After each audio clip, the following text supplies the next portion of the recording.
What's up, everyone? Everyone, what's up? So it's a Q&A day. Haven't been online in a while, and thought I'd get on and just see how you guys are doing and how the lead arm training is going and how you guys are doing with your season. Most people's seasons have started with baseball and golf.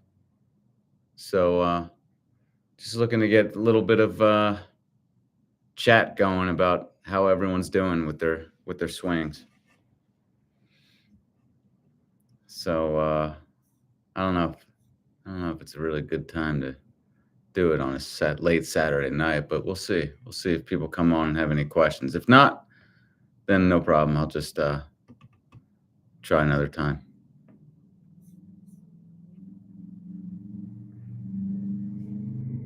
You know what?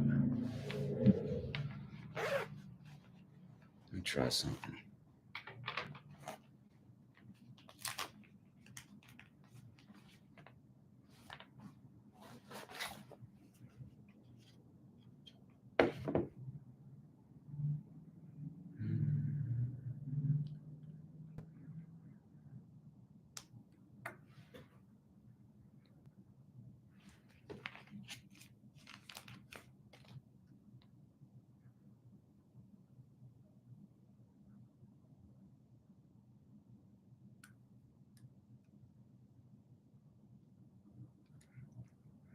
We'll see who shows up here. Just waiting for people to show up and have some questions. See if I can get this mic going.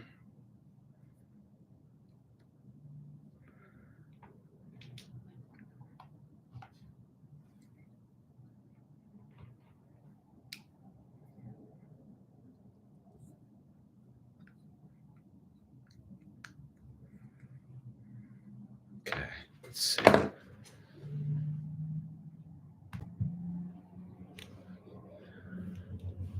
Can you guys hear me on Instagram? Let me know if you guys can hear me on Instagram.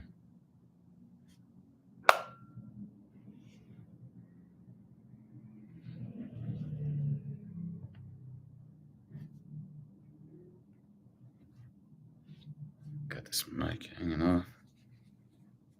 Let's see. Oh, it looks like I'm freezing on YouTube a little bit. Can you guys hear me? Can't hear me. Huh.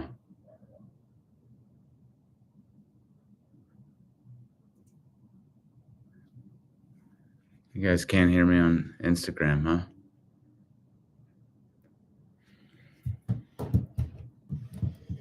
Let's see. Still nothing. Okay. Let me stop Instagram and then trying to think. Well, let's see. I'm gonna try to stop Instagram live and maybe start again because I just plugged the mic in while I was in the middle of it. I wonder if that has to do with it.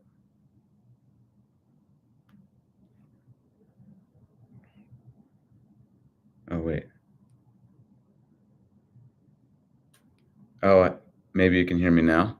Maybe now. Because I didn't turn it on. You have to turn on mics. Now you guys should hear me.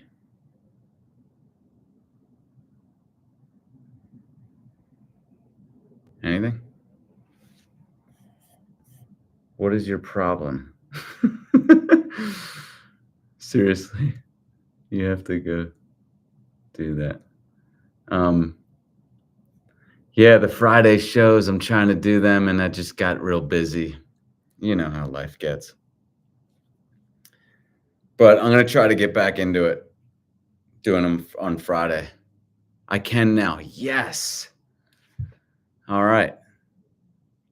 So I just had to turn on the mic. Apparently, for microphones, you have to turn them on or they don't work. So, all right. What is my problem? My problem is that, man, my problem is that people are just so excited about like the swing that's being taught right now.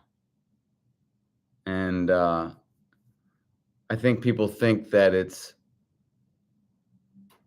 the best possible way to swing. My other problem is that front offices, I think, feel like you know how like in Moneyball, like before Moneyball hit, the front offices thought that their scouting department was just doing fine. They thought there was no problem with it.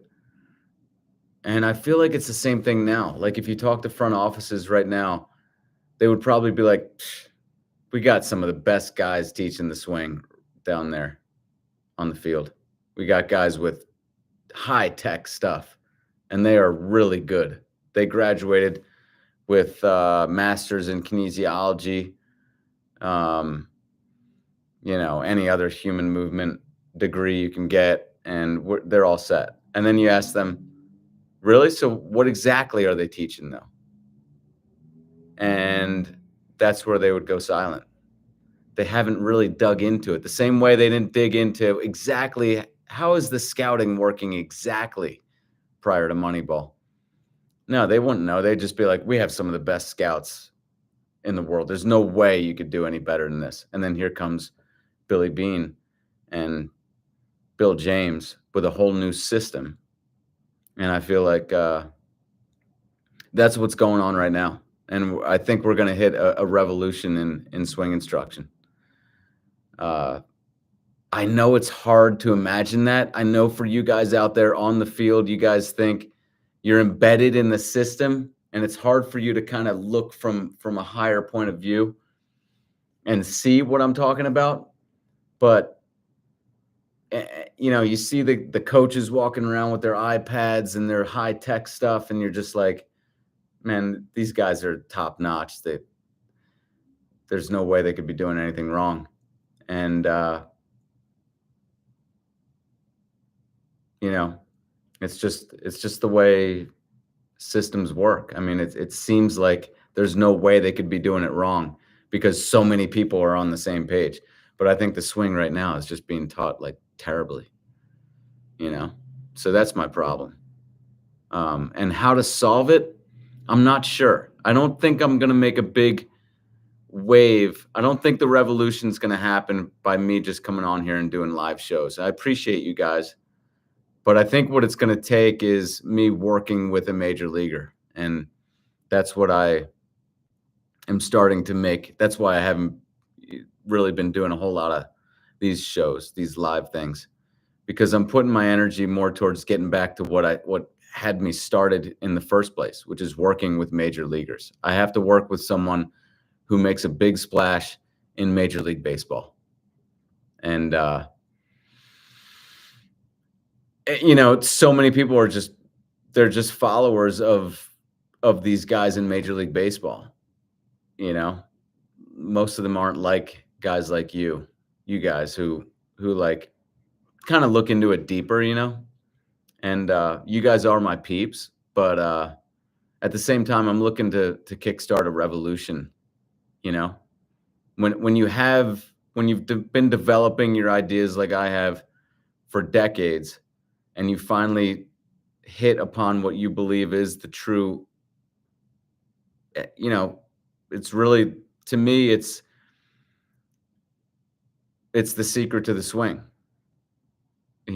As kind of crazy as that sounds, it is 95, maybe even 99% of what swing mechanics is about. And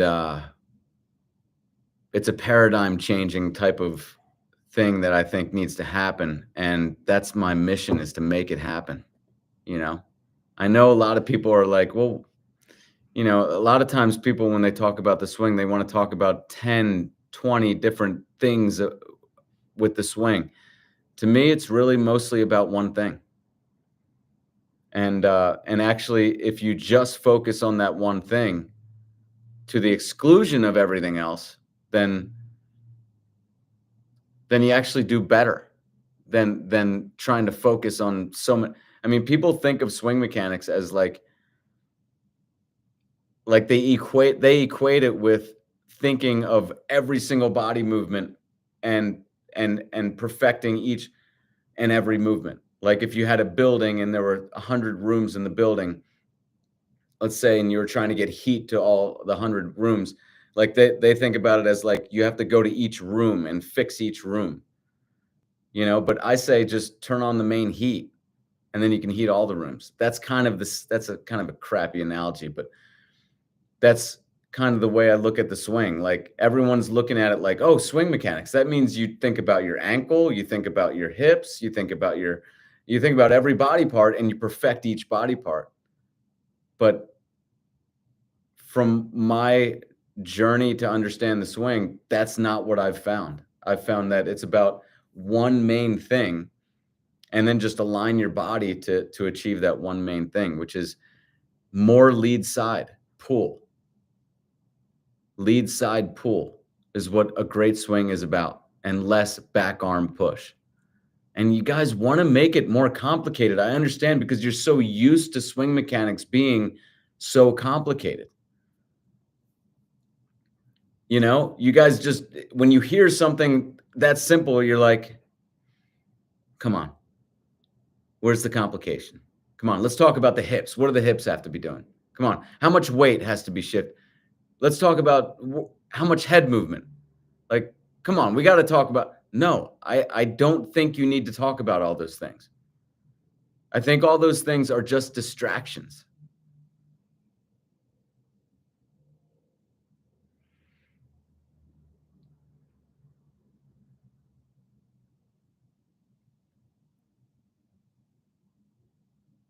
Noah Evans. Oh, oh, okay. I don't know how, like, let's see. Maybe I can block him. Remove. Wait. Yeah, how do I block this idiot? There. Hopefully that worked. I put a hide user on this channel. Okay.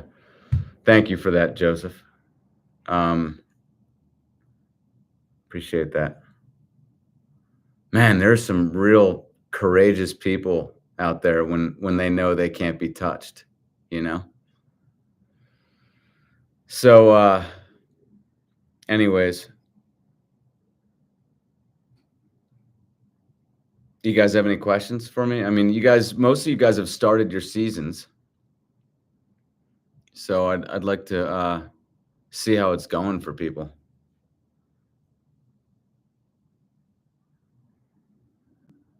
Um,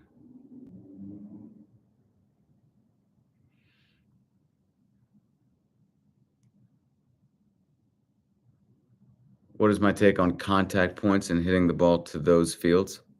To all fields? Oh, to like its respective field. Um, it's way overblown, man. But honestly, man, we just don't need to make hitting so complicated. I'm not showing frustration in your question, Joseph, because you're just asking a question, and especially in our conventional baseball culture, it's a valid question. But I kind of reside outside of the culture purposefully, because if I was embedded in the culture, I'd be like just like every other swing coach out there, except for Richard Schenck. I mean, that's one thing I can say about Richard Schenck. He resides pretty much outside the culture. That's how he came up with his own unique method. So I reside outside of it too. And if I didn't, I wouldn't have been able to come up with my own unique method, which I believe is more true than anything else out there. And that'll play out as we go forward. But it also means that I just don't take what they talk about and accept it on face value. And one of the things they talk about is hit the outside pitch deep in the zone and to right field. I mean, sure, that makes the most sense like geometrically, like if you look from above, look at someone's swing, obviously taking the outside pitch, hitting it deeper and sending it to right field as a righty, left field as a lefty is going to make more sense.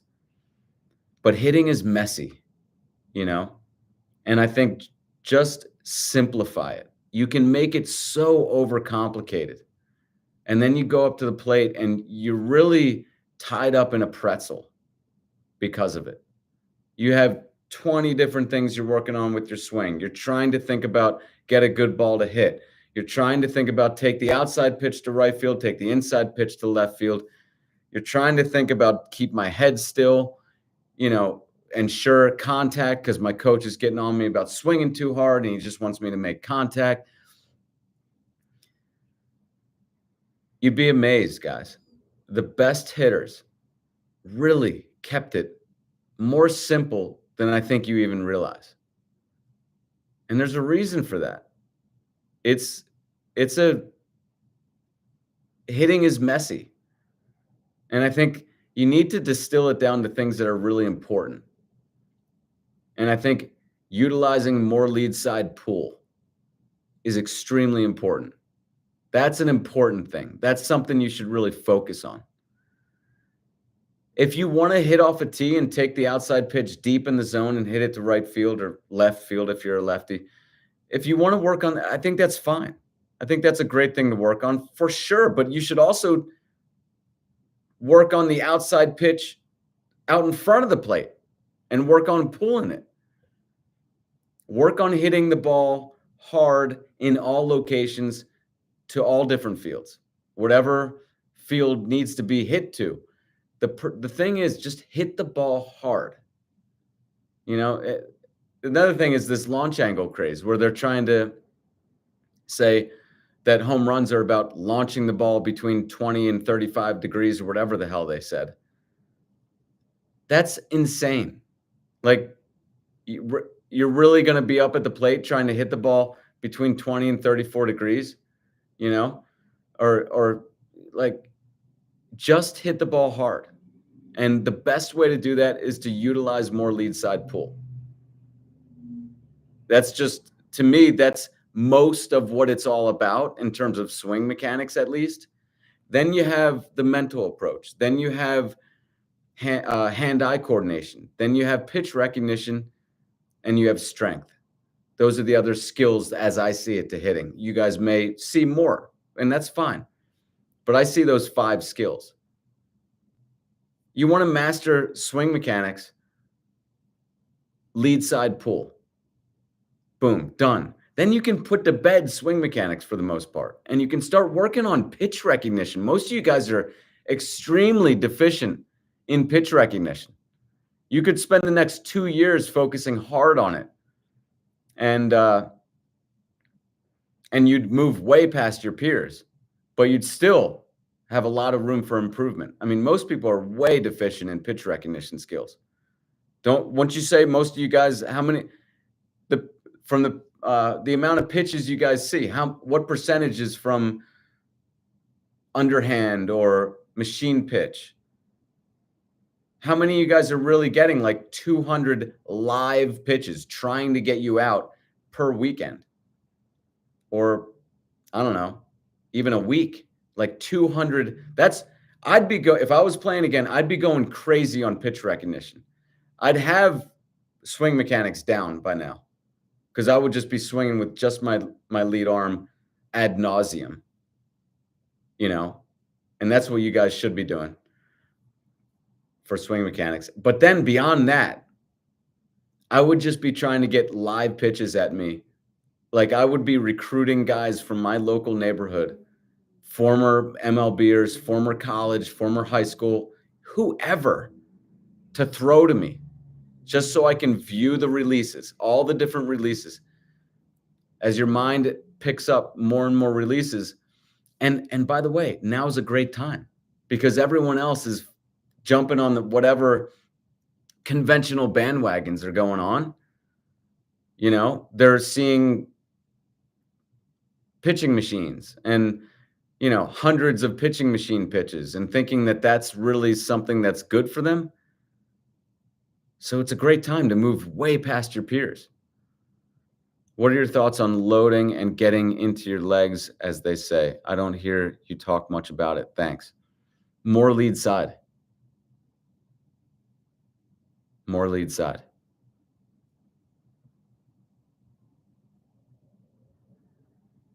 What do you guys want to do when you swing with more of your lead side?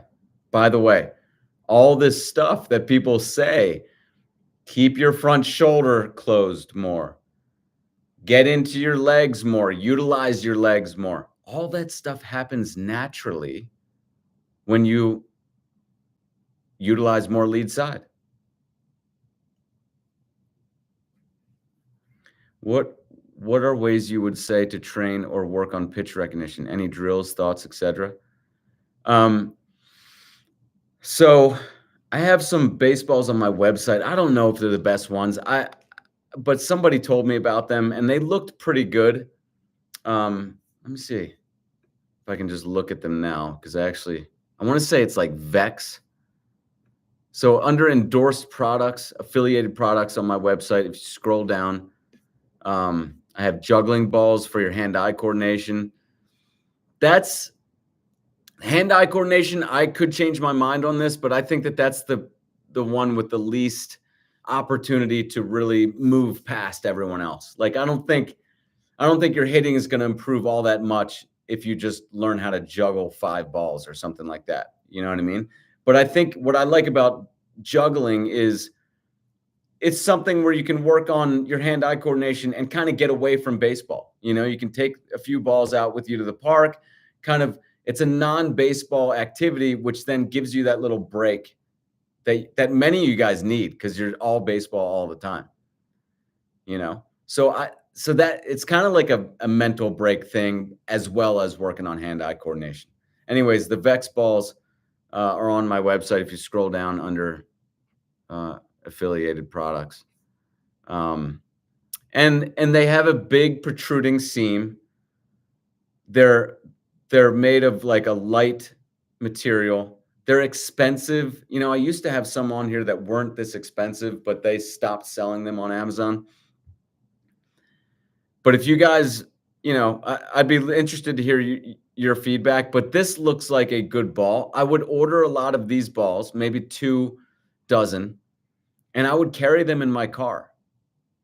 And I would I always think of like a traveling salesman when I think of what I would do, because I would always be trying to sell people on pitching to me. Because the more pitches you see, every single pitch you see, you may not notice a difference until you get to like the 1,000th rep or the 2,000th rep. But at some point, with all these pitches that you're seeing, you're going to start to actually have a huge advantage in the pitch recognition space, in the pitch recognition skill of hitting. And that is a huge skill. That's a huge part of hitting well. If you can pick up a ball a split second earlier than most people, then that's huge. But the convention doesn't look at it that way. Convention isn't understanding the importance of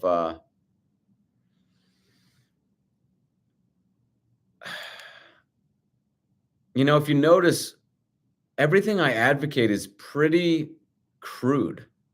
It's pretty back to basics. I'm asking you to swing with your lead arm. I'm not saying, buy this or that training aid or whatever. I do have a lead arm training bat, but I also tell you, if you just have a small bat, that'll work just fine. In fact, if you have just a regular bat, you could even just do the swings with your regular bat. I like it's almost like it's a luxury to have a smaller bat, but it's not necessary. Everything I advocate is very crude and very close to what you're actually doing in a game. And so I'm advocating that you either use real baseballs if you're cool with getting in front of a hard baseball. Again, these Vex balls, they're more like a luxury. You don't need them. Heck, if you don't care about getting hit by the ball at all, or if you just don't have the money, just use regular baseballs and keep I mean, you can find baseballs at fields, you know? Find yourself a bunch of baseballs, keep them in your car or keep them with you close in your dorm room, in your apartment, uh, you know, keep them with you. And again, I think of a salesman. I would be trying to sell people, and I would have a lineup of people in my local community. I would have literally a list of people with phone numbers. Hey, can you throw on Saturday at 9? I'll pay you $5. I'll pay you $10. I'll pay you whatever. Maybe you have to pay them. Maybe you don't. Maybe they're a friend of your dad's and they're willing to just help you. Just be relentless and try to see more and more pitches. I don't think any of your coaches are talking about something like this, right? Am I wrong? Because I don't reside within the baseball communities. I purposefully don't, because I don't want to get caught up in what's going on, you know, in convention. I mean, I kind of look every now and then, but uh, this is one of the things Ted Williams had above everyone else, is a pitch recognition ability. And so when he talked about get a good pitch to hit, or, all these different things that he kind of advocated, it doesn't even make sense until you reach like 3,000 extra pitches that you see. You know what I mean? Like, a lot of the things that he talked about are coming from a guy who viewed so many more live pitches. And I mean pitches trying to get him out. He used to play one-on-one baseball with a guy who was with guys who were older than him and better than him. So he was always seeing these really, and it was competitive. These guys were trying to beat him. So he just saw thousands of extra pitches that most people aren't doing that. And look, I'm trying to give you guys ways that are not conventional ways, because how the hell are you going to get better than other people if you're doing what everyone else is doing? So what my purpose to you is to give you guys avenues that are different from everyone else, but not just different, but better. That combination of different and better will excel you past everyone else and give you a huge competitive advantage. So as far as the drills for pitch recognition, there is one drill, and that is view more pitches from guys who are actually trying to get you out. Personally, I don't like stepping in front of an actual live ball.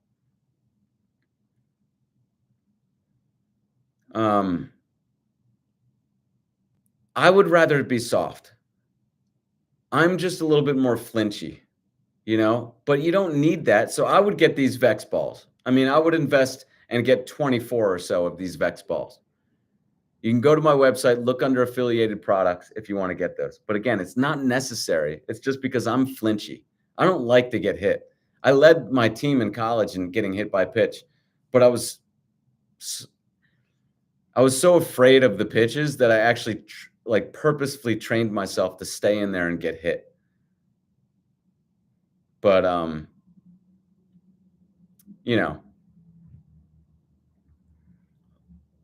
if I'm viewing pitches, I just don't see it. Like, I think that this is a good alternative. You're buying a soft baseball that's a little bit lighter. It's got nice protruding seams, so they should be able to throw curveballs that move quite a bit. And get the best pitchers you can. This is such an untapped area. And I don't know what it is, but the baseball culture out there, they want to do everything but things that mimic actual baseball. Like, look at this. I don't know. thrown. I haven't heard this, but like, look, this guy is he hits, I don't know, beans thrown from his, he was hitting beans with a broomstick. Okay, that's cool, but it's not actually viewing baseballs thrown from a hand. So it's not actually exactly like, is it helpful? Yeah, but look, everything is kind of on a spectrum. You want to do the things that move you faster towards improvement than everybody else. So sure, you can you can hit beans with a broomstick, and that's going to help because it's a thin stick and it's going to be hard to hit the beans, and that's cool and that will do something. But practice isn't practice. Practice doesn't equal practice all the time. Some types of practice are better than others. Not all practices are created equal. And that's a good thing. That's the opportunity for you guys for a huge edge if you pick the right thing to practice. And that's what I've based my whole life on, is trying to find better ways to practice so athletes can move faster, can excel faster than their peers and get an edge.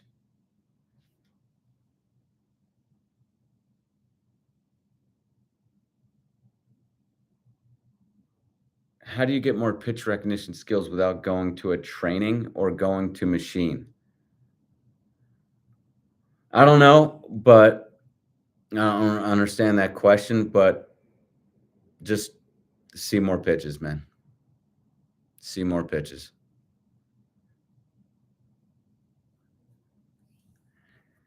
Again, I mean, the convention out there, like I don't know why, but everyone wants, hey man, what about this? My friend's hitting a tire with his bat. Do you think that's good?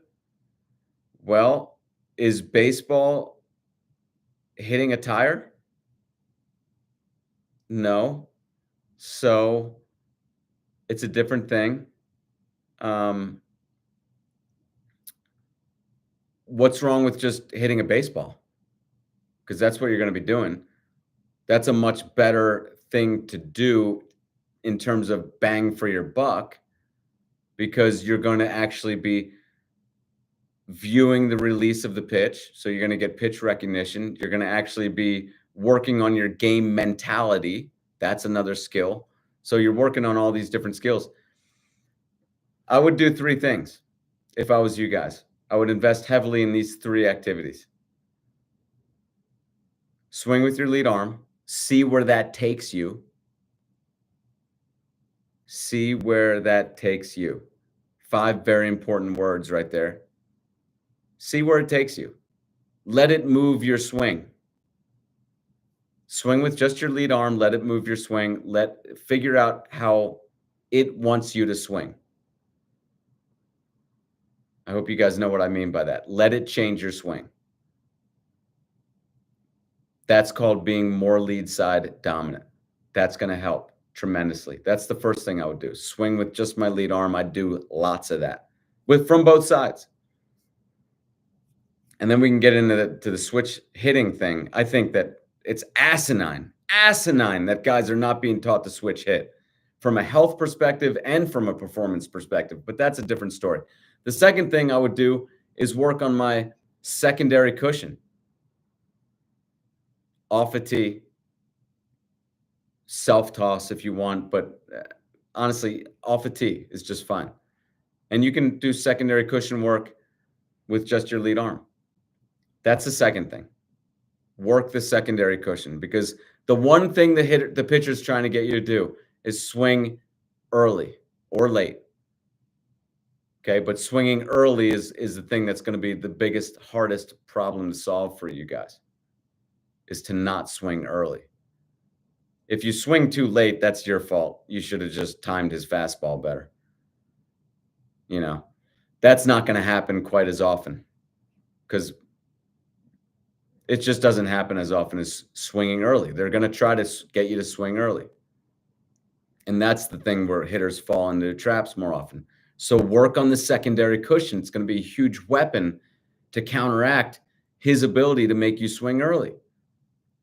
And number 3, again, view pitches from guys who are actually trying to get you out. Get some of these soft Vex balls on my website under affiliated products if you want.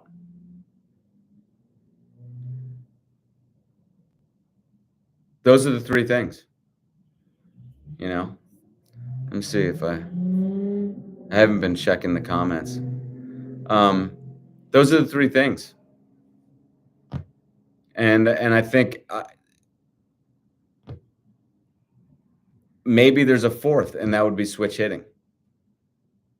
You know, this whole idea of like, I haven't got my regular swing down yet. Why would I switch? Or coaches. I mean, to me, it's the coach's fault. From the time you guys are 5 years old, coaches it should be mandatory. Like that they're not teaching you to switch hit. Like everyone has to switch hit is completely selfish of them, to be honest with you. It's completely selfish. It's just even from the age of 5, these coaches just want to win games. It's absolutely asinine. You know?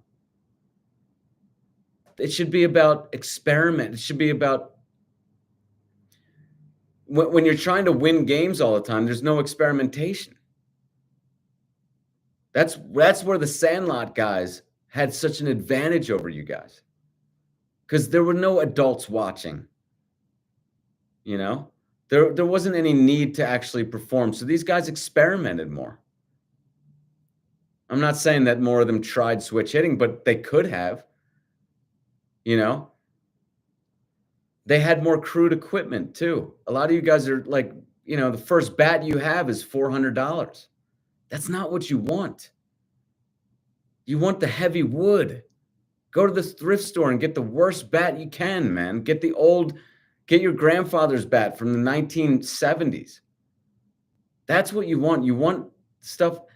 All the best hitters, all the best ball strikers in golf, they had very crude equipment for a reason. It's harder to hit well with those things. So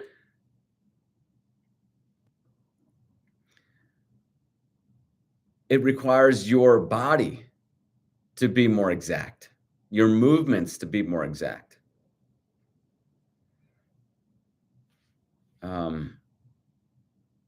Jamie, which do you prefer, a single or double hand finish with the swing?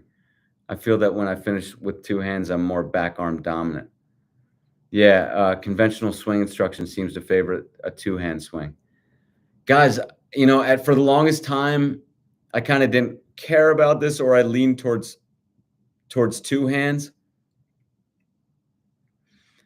I lean towards 1 hand now. And it's not really for any of the reasons that you guys probably think. I just think that it's easier on the joints. I am a joint, like, obsessed person. I have a hip that doesn't work. Okay, I'm 48 years old. I understand now. I've been to the other side, as Steve Maxwell says. And you shouldn't listen to these younger guys who haven't been to the other side, because they're going to recommend you do Olympic lifts or swing 1,000 times with this heavy bat. And they don't understand what you're doing to your joints. And I care. I do care. This hip problem that I have came from very specific things. And I can help prevent other people from experiencing it. And I think it affects your performance too. Even though you don't have the pain, the damage is affecting your performance. So I think take the hand off and just finish with 1 hand. It's going to be a lot easier on your joints. And there's no reason to do more damage than necessary. And I know a lot of you guys are like, that's 40 years from now. I don't care about it.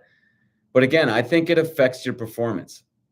I think when you're damaging joints and you're doing repetitive movement, which a lot of you guys are doing, a lot of you guys are throwing from the same side hundreds of times a day. You're swinging from the same side hundreds of times a day.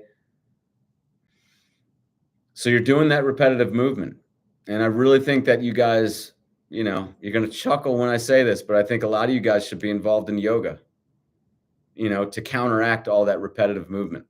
I think it's really irresponsible to not be. Again, I reside outside of convention, so a lot of what I say is going to seem like absurd. But I don't think you deserve to get under a squat rack or lift weights at all until you've become pretty proficient at things like yoga. I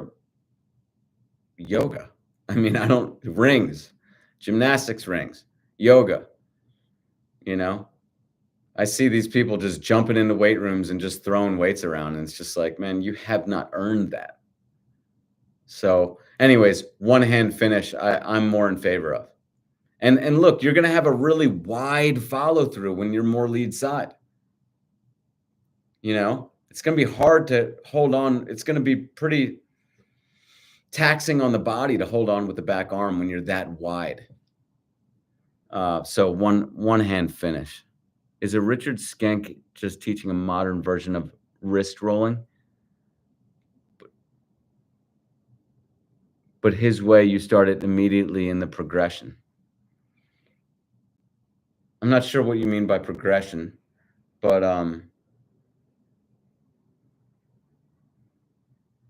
oh, I see. I see what you mean because of the snap. It's a good try. Richard Schenck's understanding of the swing is a good try. It's cute. He's cute. Let's face it. Okay? He's one of those cute old men. It's not becoming when he gets all ornery, and that's not necessary. He should embrace his cuteness.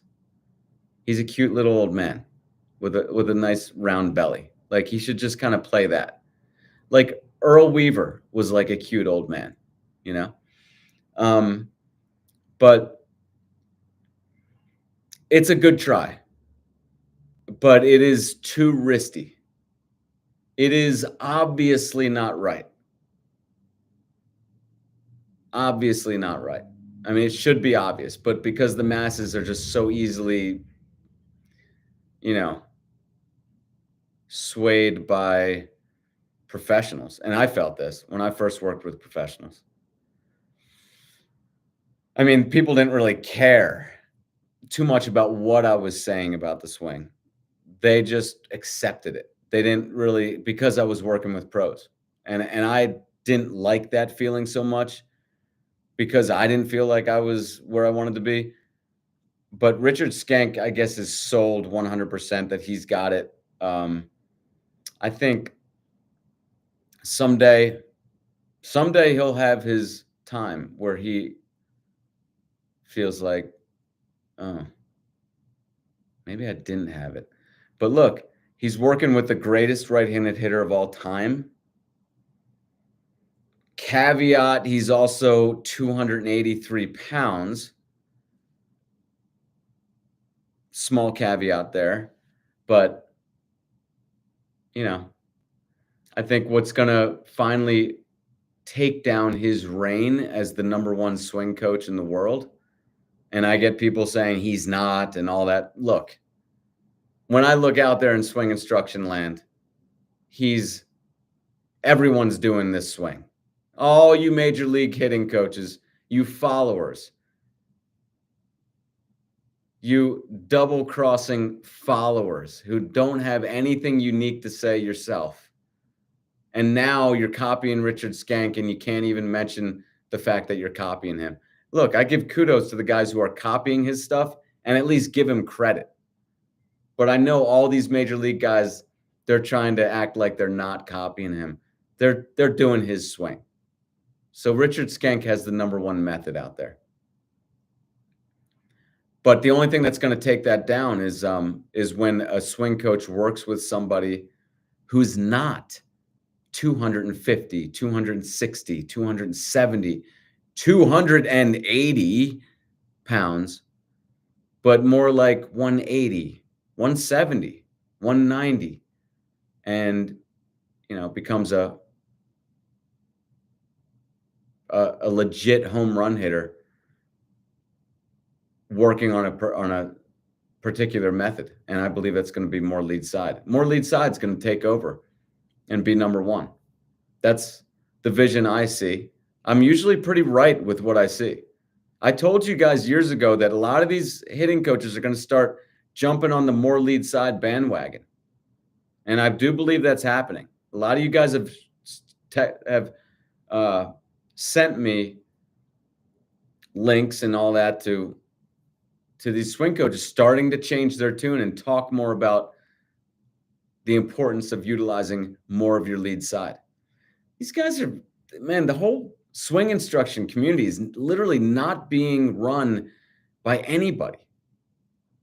There aren't any officials out there blowing the whistle and saying, that's an unfair move that you just did. No, there's nothing governing it. It's the Wild West. And it is acting like the Wild West. You have people copying people with no attribution. You have people claiming that a method is working, and the guy they're working with is literally the strongest and largest guy who's ever stepped into a batter's box. And if you don't think strength matters, you didn't live through the steroid era. Strength is huge. Now, people say, well, you couldn't just grab somebody out of Gold's Gym and make them a hitter. You're an idiot. You're an idiot for even saying that. That's not what we're talking about. We're talking about already great hitters who gain 40 to 50 pounds of muscle. That's a different thing. When you take an already great hitter, I mean, the guys in the steroid, a lot of the guys who don't understand what muscle does for you in hitting, they just didn't live through the steroid era. They don't know what they're talking about or something. I don't know. They were sleeping during the steroid era, or they weren't born yet. I don't know. But who lived through it, we saw guys who would hit 6 home runs a year. I mean, what did Lenny Dykstra hit a year? And then he gained 40 pounds of muscle or something like that. And he was hitting, 20 homers. So he tripled his home run production. Something like that. Guys were tripling their home run production. And then you take someone like Barry Bonds, who was already an unbelievably great hitter. And I mean, probably the best hitter in baseball. Well, I mean, Griffey probably was better than him, but imagine if Griffey took steroids. Imagine if Eric Davis took steroids. Imagine if Andre Dawson took steroids. Imagine if George Foster took steroids. It's just, anyways. So Schenck's method will be surpassed. People have never seen anything like Schenck, really. I was a small version of Schenck back in the early 2010s. Because I wasn't out there. None of my players publicly acknowledged me. That's another thing. Schenck got really lucky. Aaron Judge, for whatever reason, doesn't care about offending his hitting coaches. That's not what I got. I got guys who were very concerned. They didn't want to say anything about me. They didn't want me to mention them. They didn't want any of that. I don't know why. Maybe when you're 6'8", 280, you don't care what other people think. Honestly, I really think it might come down to that. He might just be like, I'll crush anybody, so I don't care what they think of me. When you're 6'8", 280, like, you walk around the world a little differently. You get a respect that other people aren't, don't get. And so I didn't have players that wanted me to mention them or wanted to mention me. So the public really hasn't seen anything like Richard Schenck yet. So they think that this is the end of the road. Like, oh, the swing's been figured out. That's it. We figured out the swing. Baseball has figured out the swing, and this is the end of the road. Okay, cool. figured out the swing. But I think that it's going to be pretty interesting going forward. I mean, I said in my 2008, 2009 book that I wrote, I believe I said it in there, positional hitting. I said that if I didn't say it in the book, I was saying it in other areas, that I think the swing coaches that work with players, the guys who develop a new method, like myself, will be more famous oftentimes than even the players they're working with. And this is coming true with Richard Schenck.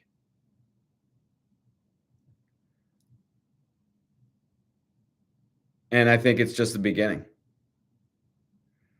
I think that my destiny is to work with somebody who maybe I won't even work with someone personally. Maybe they'll just be someone who follows my approach and does really well in the major leagues and gives me attribution, gives my approach attribution, which is the right thing to do. But again, it goes back to this isn't being governed by anybody. And probably that's a good thing, but it's just the Wild West, the swing instruction community. People are stealing, people are getting credit for a swing method that really shouldn't be getting all that much credit. But it's fine that it is. I almost think of the whole Skank thing as a good thing because it's like literally, I mean, if you're in my seat, the Skank thing is like literally the perfect like red herring.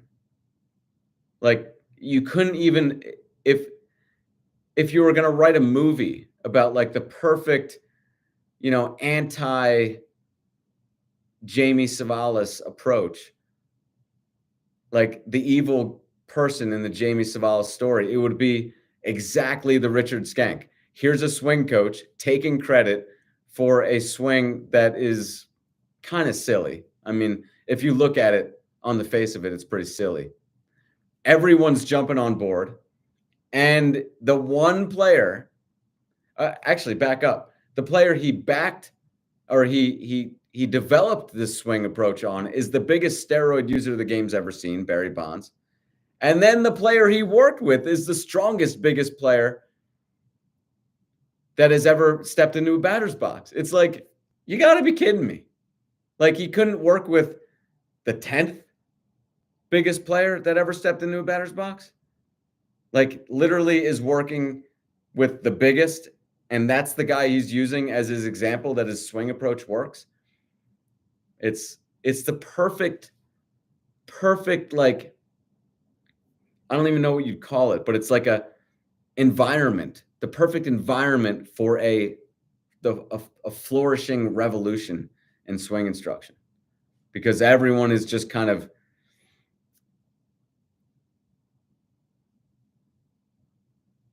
persuaded into this wrong approach.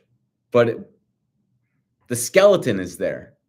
Like, yeah, I think that the swing coach can make this big a difference, but this isn't really the guy or the method. Anyways, so that's what I think of Richard Skank. Yeah, it's a very wristy swing. There's really nothing. I think it can it can help some people. It can not do any damage to other people. I'm talking Skank's method. But it's not ideal.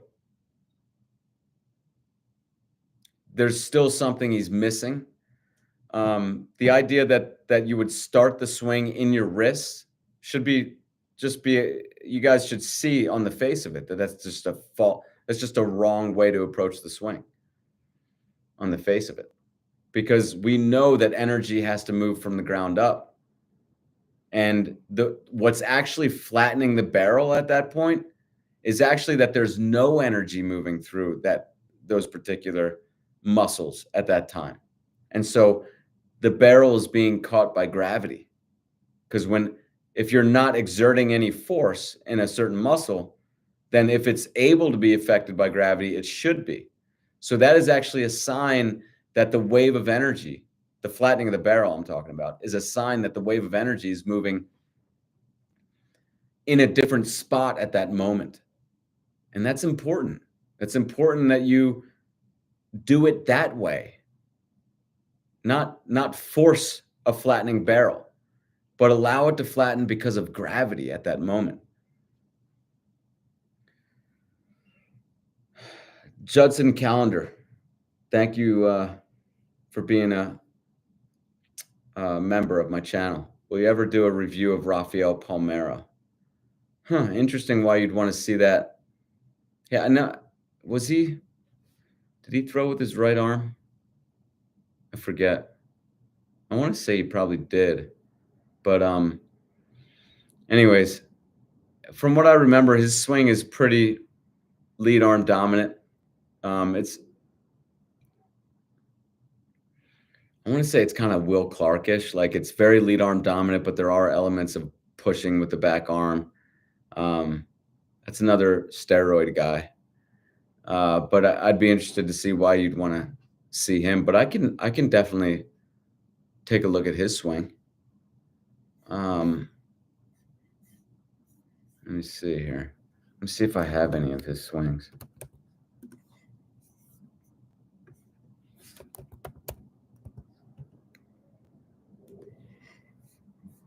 Yeah, I have Raphael's swing. Let me see if I can have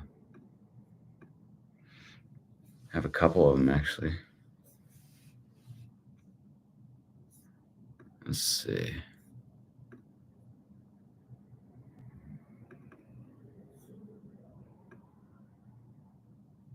Let's take a look.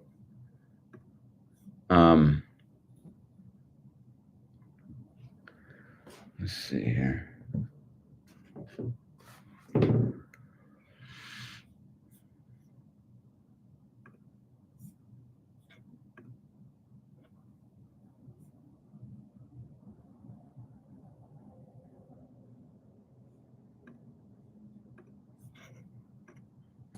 Take a look at Raphael's swing here. Let's see if I can make it a little bigger. There.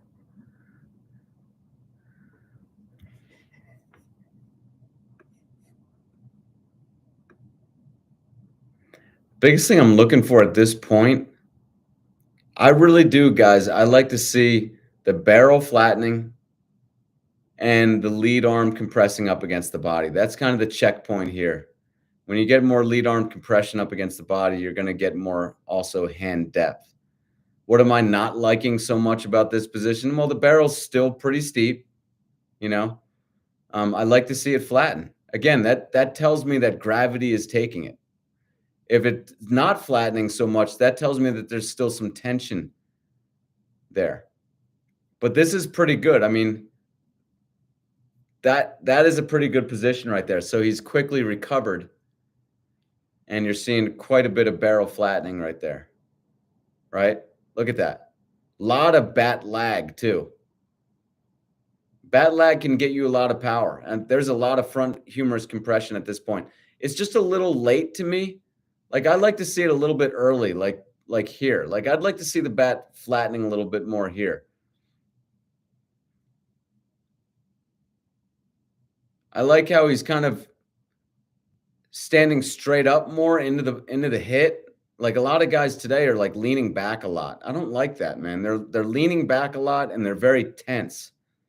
You know, you guys know what I'm talking about, right?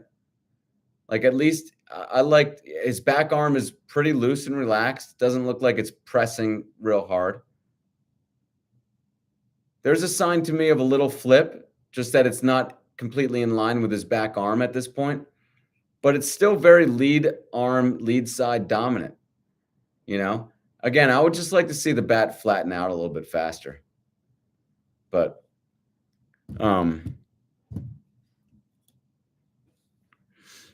a good swing. You know, I'm basically not.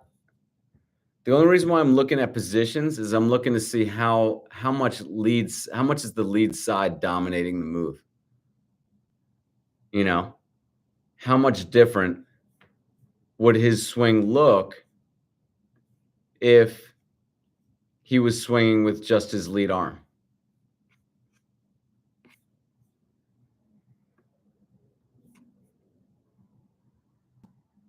So, let's see.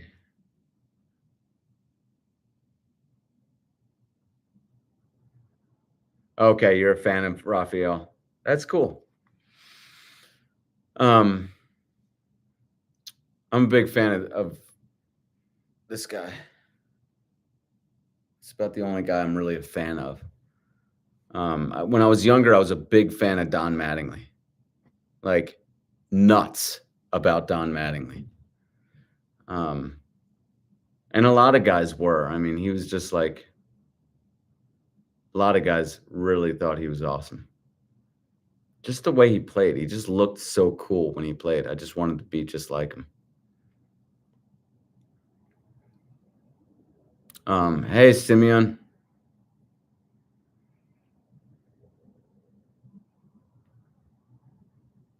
Let's see.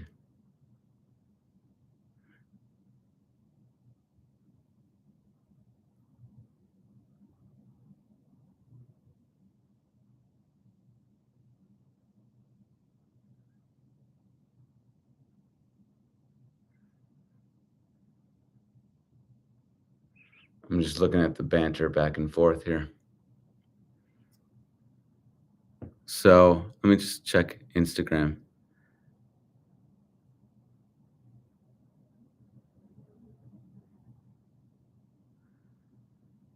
No, trainers will call people out for going to multiple trainers to get pitched also. I'm not sure what that means, but just see more pitches. But you're right, that's genius to get others to pitch to you. Challenges are getting cage space and people want a lot of money. Oh yeah, man.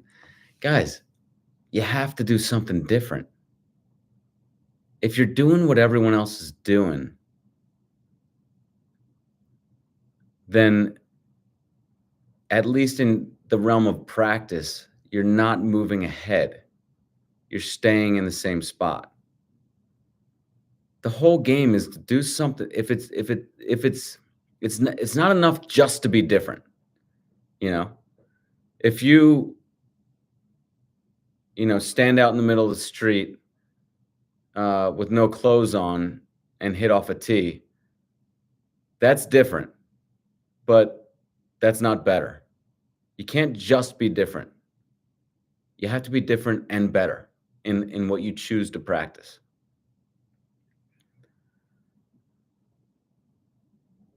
I don't know. Is that not obvious? Like, and that's what I'm here to try to provide to you guys. Because it's taken me decades to come up with the ideas that I have. You could disagree with them. You could think I'm stupid, I'm crazy. That's fine. But what you can't deny is I've dedicated my life to try to find out different and better ways to practice. I love to practice. That's what I love to do. And that's what I feel like my purpose is. So that's what I'm trying to deliver to you guys. I hope it helps. The best hitters probably have dads, uncles that will all pitch to them multiple days a week. There's no doubt about. I mean, I'm going to say it again. Like, for some reason, convention wants to get away from what we do in regular baseball. I get guys saying, "What do you think of, I don't know, standing on my head and using a broomstick and swinging with my feet?" I don't know. They just say stuff that is just it's just different. It's just like, but if but you're playing baseball. Let's talk about what is baseball. It's a guy throwing to you. It's hitting is five different skills. Like, make sure you're working on those five skills either all at the same time or one at a time, but make sure you're just doing it real efficiently. You know? What do you think of playing tennis for my baseball game? Well, tennis is not baseball, so you're not going to be improving all that much. Hey, I'm playing racquetball in the winter. What do you think of that for my baseball? Well, it's not ideal, you know? See pitches, guys. You can't that's low-hanging fruit, you know? You can't get away from we're playing baseball and there's certain skills that you're gonna have to work on. And one of the biggest things I think is viewing the release. That little event that happens, the release of the baseball, your mind picks up so much. It connects it to the flight. So you view the release, you connect it to a flight. You view the release, you connect it to a flight. It's a huge underdeveloped skill right now in baseball, which means opportunity for you guys. Be crazy about viewing more pitches. I promise you, it's not going to pay off maybe this year, you know, but aren't you in it for the long run? You guys have to be practicing to be in it for the long run. And if you are, be patient and just let your extra pitch views build to 2,000, 3,000, 5,000, 10,000 extra pitch views than your peers. When you get to that level, you're going to have such a pitch recognition advantage. And as long as you are utilizing more lead side, you're going to and maybe building some muscle. I mean, again, you just stack all these skills on top of each other. You're going to be a great hitter. What do the Vex balls do? The Vex balls will sing and dance for you. They will actually bounce on their own and sing and dance. That's what they do for you. Now, they don't do anything, but the beauty of the Vex balls is that they are light and soft with protruding seams. They are also expensive. So if you don't care about getting hit by the pitch, I would invest in the Vex balls. I mean, look, people are out there buying thousands of dollars of bats and training aids. So, a couple dozen Vex balls are going to be, just over $100 maybe dollars. I don't know what they actually are. Check out my website, look under affiliated products. You can check them out there. They're not necessary to get, but again, I would invest in them because I don't like, for the amount of pitches I want you guys to see, it might be worth it to stand in front of balls that aren't so heavy, aren't so hard, and you can still get the exact same kind of training. I just don't see the need to be in front of a hard baseball, to train your skill. I guess fine. Oh, I was also answering for the group that just couldn't wait to answer. What's the hate from? So, I don't know. What's the argument there about?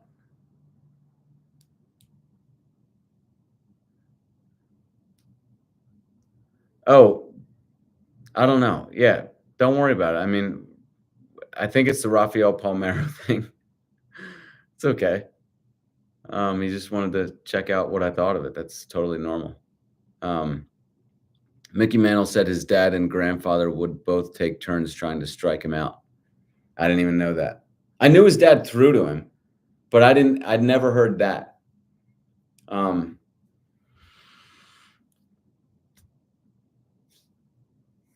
currently reading a Babe Ruth biography, and it's probably the 6th one I've read. I mean, what's apparent with Babe Ruth is no one played as much baseball as he did. I really think he might have played more baseball than anyone ever has. I think that in this country, if coaches just ran practice as us playing baseball, it would accomplish a lot more than what they're currently doing. And I'm guilty of this. I was a high school head baseball coach, and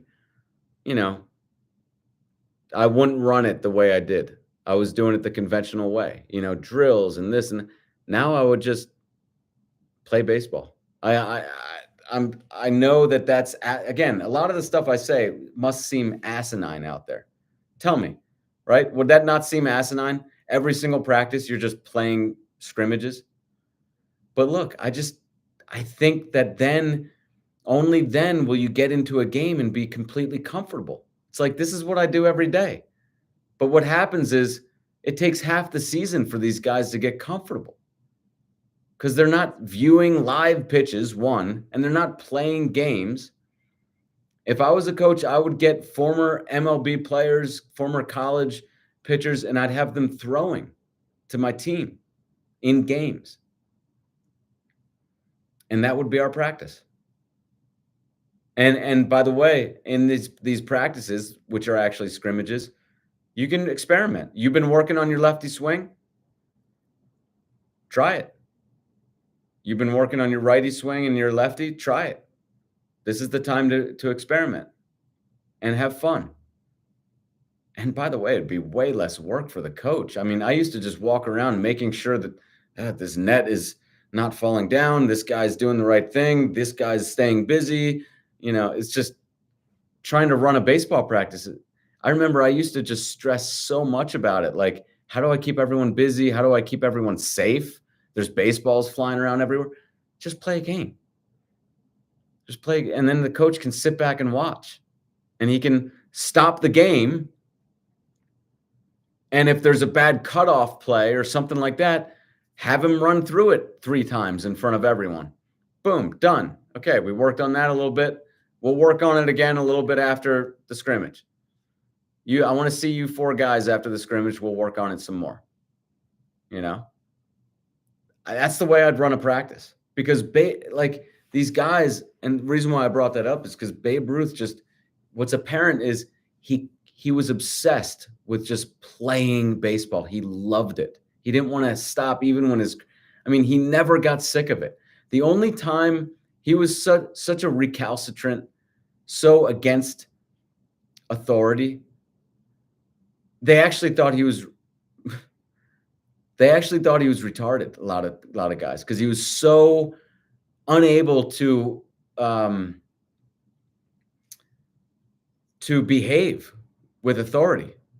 So a lot of people thought he was just mentally off. The only time he would start to behave is when the coaches would say, "You can't play. You're suspended."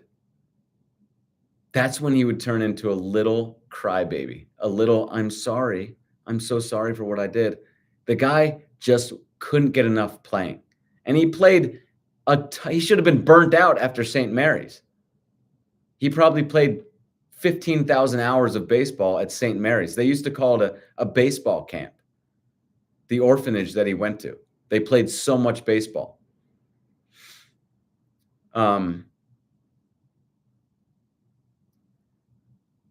I think that we're trying to be too smart, the coaches today, and in doing so, they're overthinking it in many ways.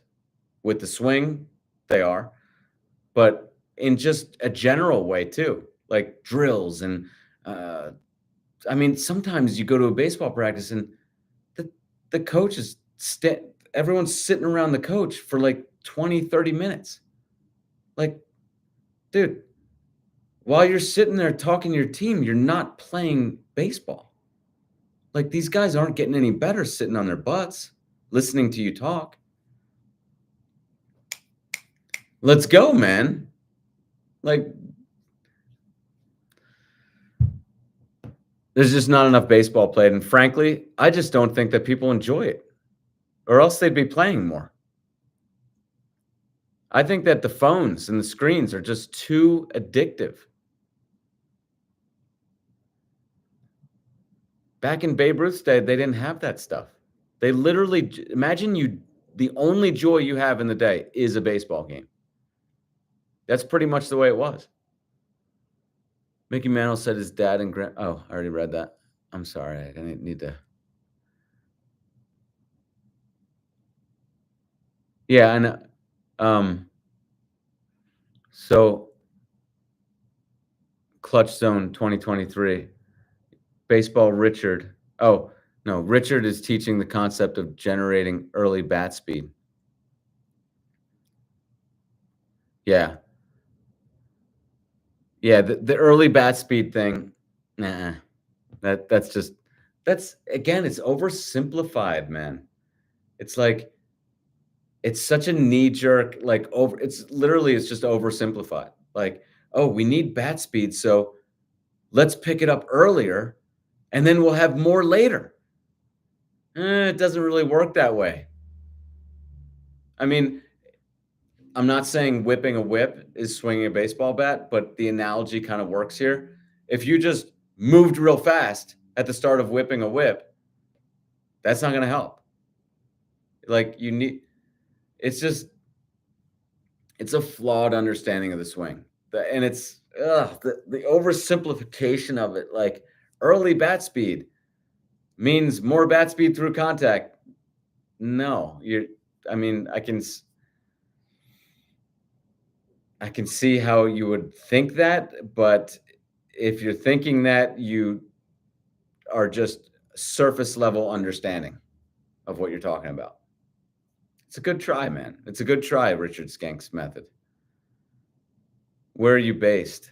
I'm in Nevada. I'm in Carson City, Nevada.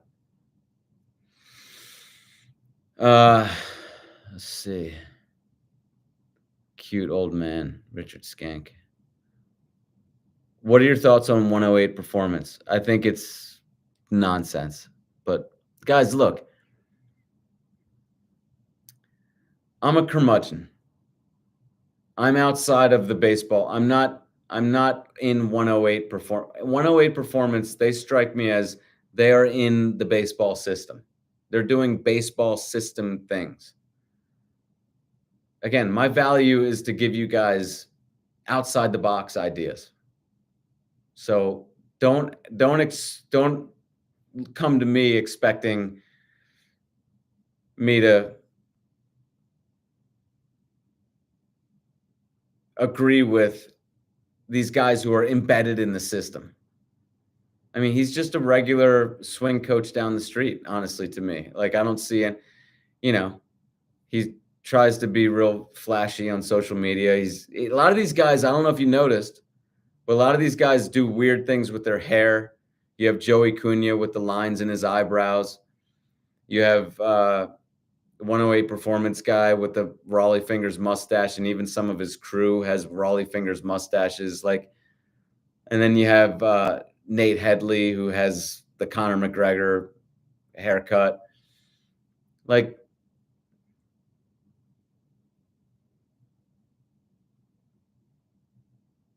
nothing against. I mean, it's just to me, I'm not trying to attack their style and say that that's why they're bad, but to me, it's like they're trying to get attention in ways that aren't just simply their methods, because they don't have anything flashy when it comes to their methods. Right?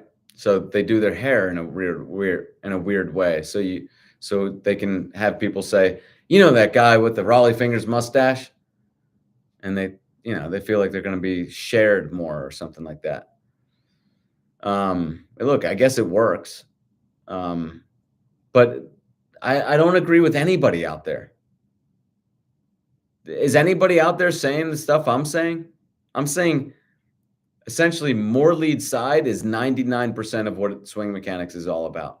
And I don't know what the hell the rest of the 1% is. I'm just saying, I'm just being nice, leaving a little bit of room. I think it's everything.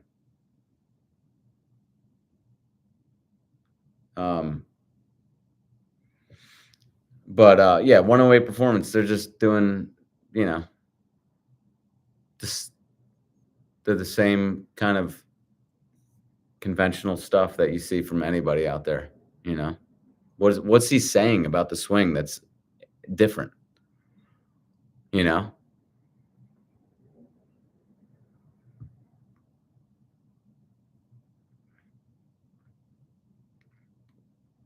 Deceleration. Someone just wanted to know about deceleration. That's just a red herring, man.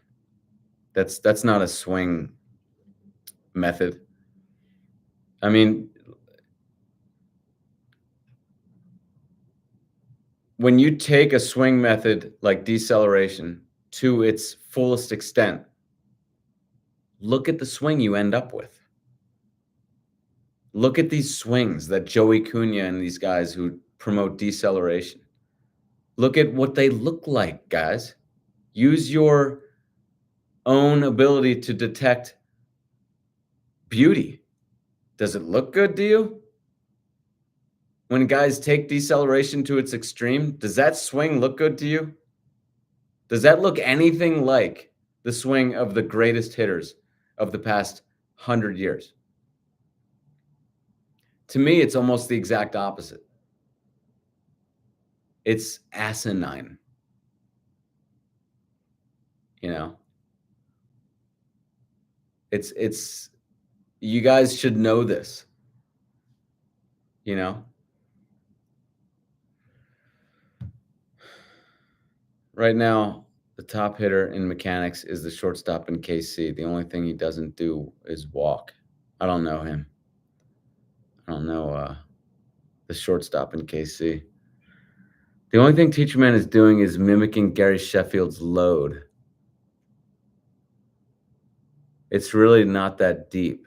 Ted Williams preached the basic cocking of the hands. I don't know, man. I don't really care what Ted Williams preached. I don't really care too much what he's not my teacher, man, but Richard Schenck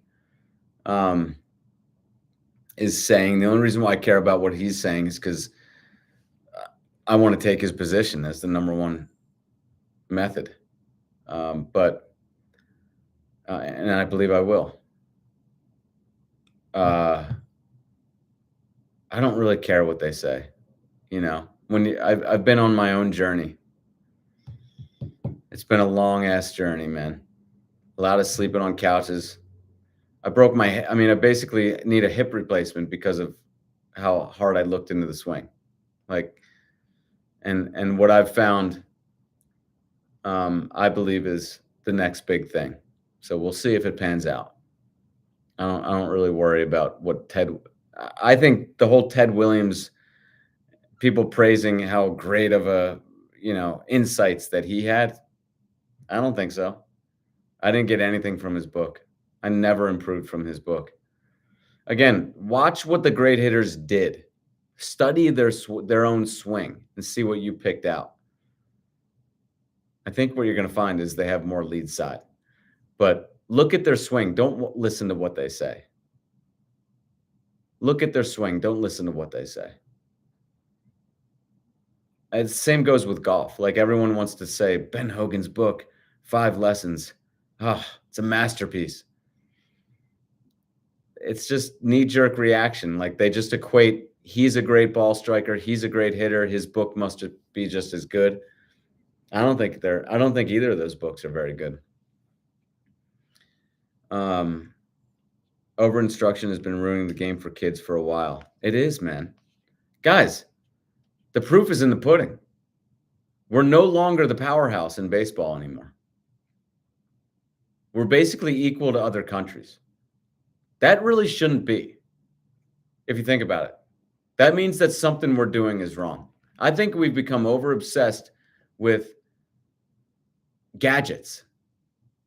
We've become lazy. We want to buy the $400 bat. We want to get good by buying the $400 bat. You know? We want to hit tires. How many of you guys coaches have you hitting tires? I mean, that time could be utilized hitting baseballs from a live pitch.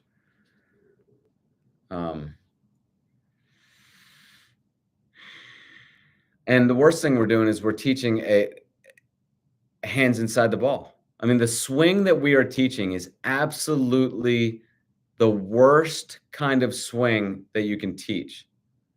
It's literally going the complete opposite direction you want to go. It really is in every single way. It's amazing that we're even keeping up with these other countries who have only a fraction of our population. With what we are actually teaching kids. Not to even mention the plastic bat junk that we're putting in kids' hands from the time that they're little. Look, if we just mandatory, every kid has to start off with a wooden bat. They get forget the dents in the car. I don't care. Forget the holes in the wall. Suck it up. We're losing at baseball. Suck it up. Every kid gets a wooden bat. Every kid has to hit from both sides. And stop the stupid drills and the asinine instruction. Just let them hit. If we just did those three things in this country, in 15 years, we'll be the powerhouse again. We'll be the dominant country in this sport. And all we did was those three things, which means coaches would be doing way less and getting much more accomplished. Forget the asinine drills, the stupid drills that just make kids use more lead side, make them scared to go up to the plate, for crying out loud, and make them so defensive. It's a travesty, man.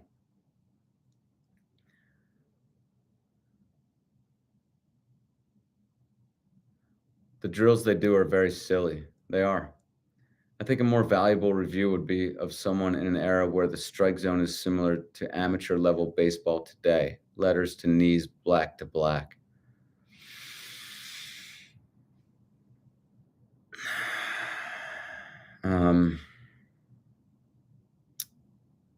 Maybe, I don't know.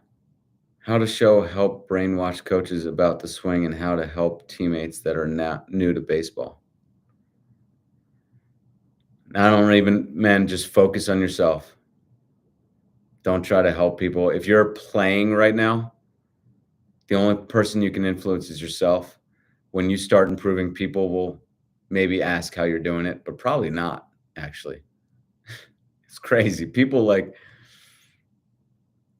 I don't know, man. I don't know. People just don't seem to be all that curious, honestly. So just focus on yourself and do what you think is, moving you forward faster. Right on about the phones and the joy of baseball. Nobody in my school really loves baseball more than their phone. There you go. My thought, it was just validated. I see it, man. I go to the gym, and I've been working out outside for the past 6 years, but my daughter wanted to go to the gym, and I wanted to do something, an activity with my daughter. So, I started going to the gym, and it's clear. It's clear people are just distracted by their phones.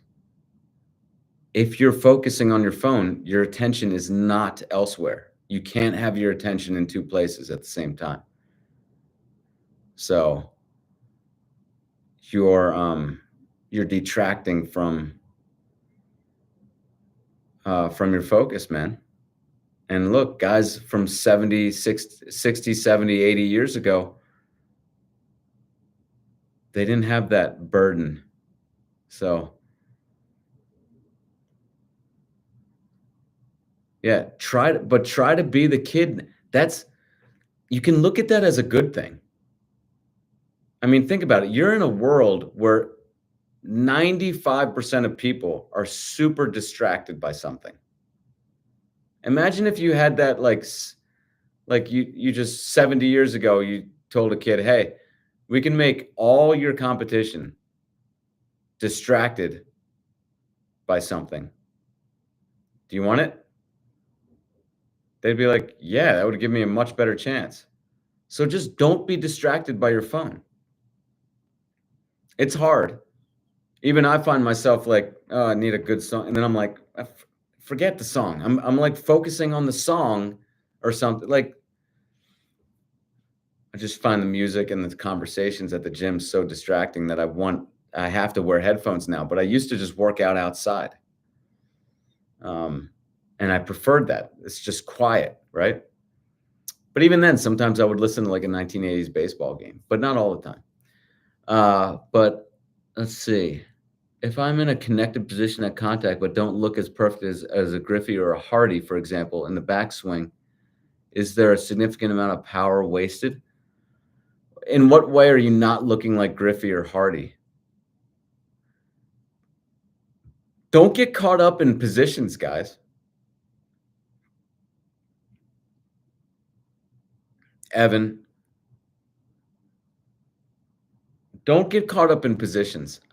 This is something that's kind of new for me because I did used to. It's something that I just don't do anymore. Some bodies are just prone to different positions. If you start getting obsessed with achieving a certain position, I think that's the wrong pursuit. I really, really do. You're going to do more lead side in the way that you're going to do it. You don't have to think so much about it. Just swing with just your lead arm a lot. Get to know where that swing is taking you. Move towards where it wants you to move in your movements. Allow it to take your swing where it wants to go. And don't think so much about what positioning you're trying to. I mean, try to feel the barrel drop, try to feel some front humerus compression. But beyond that, I'm just trying to whip the barrel through with my lead side. Makes sense, guys? And you're going to achieve different positions than everyone else. You're going to have more, you're going to have just different positions. I do too. The way I do lead side, it doesn't look like Griffey. You guys see it on my Instagram. You know, I have a certain look to my lead arm swings. And it's just my own way. You're going to have your own way. Bobby Witt swing review. Sure. Bobby Witt. 108 is real concerned with keeping the front shoulder in. Okay. Again, if you utilize more lead side, that's just something you want to do naturally. Because if you're slinging the bat through with your lead side, you naturally want to close more before you do it. Whereas if you're just using back arm push more, there's no reason to really close first, right?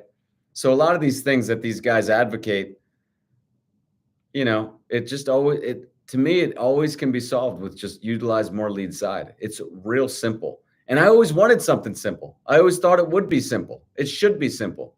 Why? Because when I saw great hitters, they clearly weren't duct taping their swing together with 5 or 6 or 7 different swing thoughts. So it had to be simple. It had to be some simple feel that they were feeling that was different.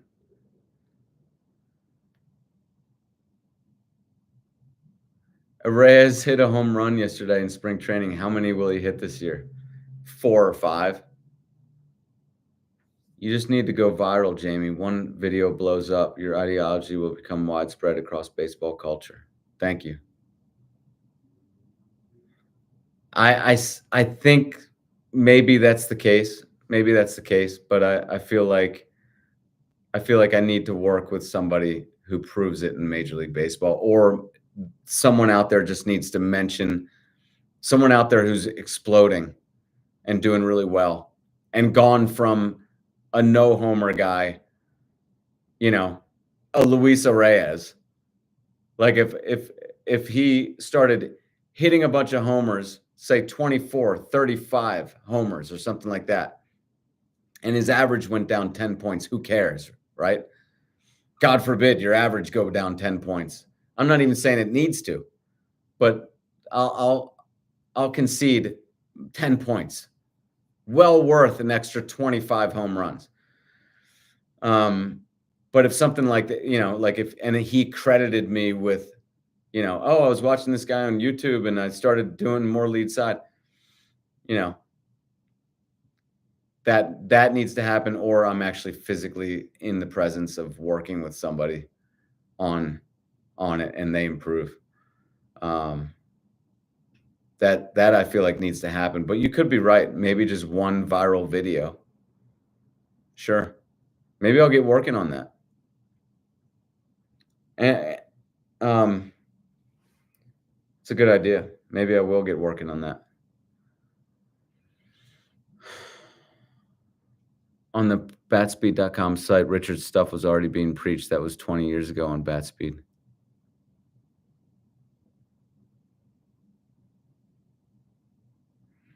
Some of it's gotta be his own though, right? Like the snap it thing, did he copy that? Babe Ruth and Gehrig were already using the catapult loading system. Richard is taking advantage of the video age. Anyone could have seen this. But to your point, what's need is an MLB stamp of approval. Yeah. At some point, I'm going to need an MLB stamp of approval. That's a good way to phrase it. Yeah. Charlie Lau worked with George Brett. Richard Schenck worked with the largest hitter who's ever stepped into the batter's box, strongest as well.